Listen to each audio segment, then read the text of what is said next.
আসসালামু আলাইকুম। আমার নাম তাহেরা খানম। আমি ম্যানচেস্টারের লং সাইট এরিয়ায় আমি একটা বেটার উই সিআইসি বলে একটা কমিউনিটি অর্গানাইজেশন রান করি। আমি মোস্টলি বাংলাদেশি উইমেন এবং বাংলাদেশি ইয়ুথদেরকে নিয়ে, চিলড্রেনদেরকে নিয়ে কাজ করি। তো আজকে এই প্রোগ্রামে, এই ইভেন্টে মুজাহিদ ভাইরা যে ইভেন্টের অর্গানাইজ করেছে, ব্রেস্ট ক্যান্সার অ্যাওয়ারনেস ইভেন্টে আমি স্বেচ্ছায় এসেছি।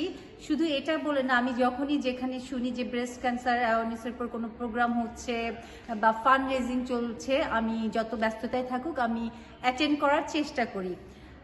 তার কারণ হচ্ছে আমি নিজে যে জার্নি গো থ্রু করেছি, সেই জার্নি আমি চাই লজ্জা শরম ত্যাগ করে, যেটা যেমন আমি আমার কালচারে দেখেছি, বিশেষ করে ব্রেস্ট ক্যান্সার কথাটা কেউ কারোর সাথে শেয়ার করতে চায় না, বাট আমি শেয়ার করেছি এই কারণে আমার জার্নিটা, যাতে অন্যরা উপকৃত হতে পারে, যাতে অন্যরা সজাগ হতে পারে।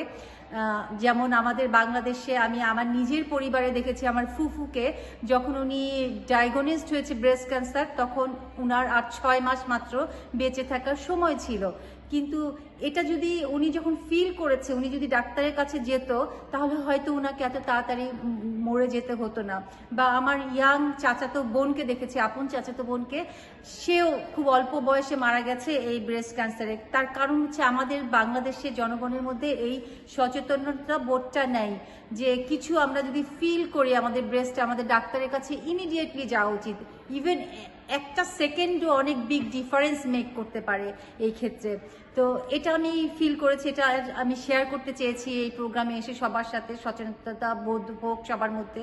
এবং একটা ফ্যামিলি, যখন কোনো ফ্যামিলিতে পুরুষ হোক মহিলা হোক, যখনই কেউ ক্যান্সার ডায়াগনোজড হয়, তখন সেই ফ্যামিলিটা যে কিভাবে এন্টায়ারলি ভেঙে পড়ে, সেই ফ্যামিলি যে কি পরিমাণ সাপোর্ট দরকার, এটা আমি ফিল করেছি। যে আমি যখন ক্যান্সার ডায়াগনোজড হয়েছি, আমার বাচ্চা থেকে শুরু করে আমার হাজবেন্ড, আমার এন্টায়ার ফ্যামিলি অনেক ব্রোকেন ছিল।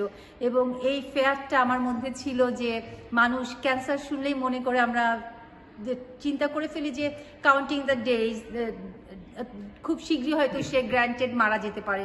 তো আসলে তা না, এটা একজন ক্যান্সার পেশেন্ট বহু বছর বাঁচতে পারে। এই সাহসটা তাকে দিতে হবে এবং পাশে এসে দাঁড়াতে হবে।